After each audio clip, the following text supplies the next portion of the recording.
दोस्तों, डॉक्टर श्यामा प्रसाद मुखर्जी की आज 125वीं जयंती है और इस मौके पर प्रधानमंत्री नरेंद्र मोदी ने उन्हें श्रद्धांजलि देते हुए एक विस्तृत लेख लिखा है।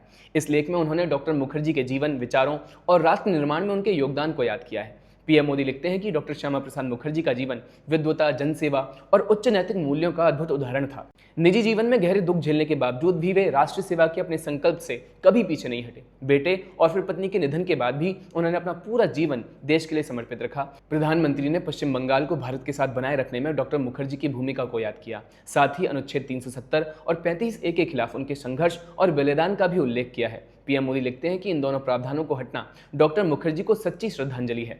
लेख में शिक्षा के क्षेत्र में उनके योगदान का भी जिक्र है। सबसे कम उम्र में कलकत्ता विश्वविद्यालय के कुलपति बनने वाले डॉक्टर मुखर्जी ने शिक्षा व्यवस्था में कई महत्वपूर्ण सुधार किए और विश्वविद्यालय को नई दिशा देने का काम किया। प्रधानमंत्री लिखते हैं कि डॉक्टर मुखर्जी ने देश को एक वैचारिक और राजनीतिक विकल्प देने के उद्देश्य से भारतीय जनसंघ की स्थापना की। उन्होंने जनसंघ के पहले चुनाव चिन्ह दीपक का भी जिक्र किया।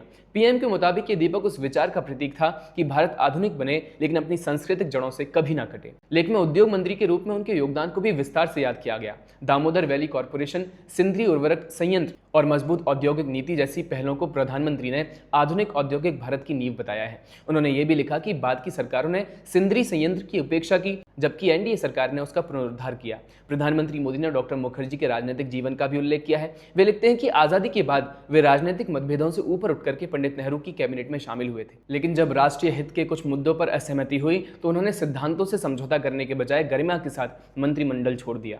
पीएम मोदी ने पहले संविधान संशोधन का भी जिक्र किया है। उनके अनुसार डॉक्टर मुखर्जी ने इसका विरोध इसलिए किया क्योंकि वे इसे अभिव्यक्ति की स्वतंत्रता पर आघात मानते थे। प्रधानमंत्री लिखते हैं कि उसी समय उन्होंने कांग्रेस की कार्यशैली को लेकर के जो शंका जताई थी वो 1975 के आपातकाल के दौरान सच साबित हो गई।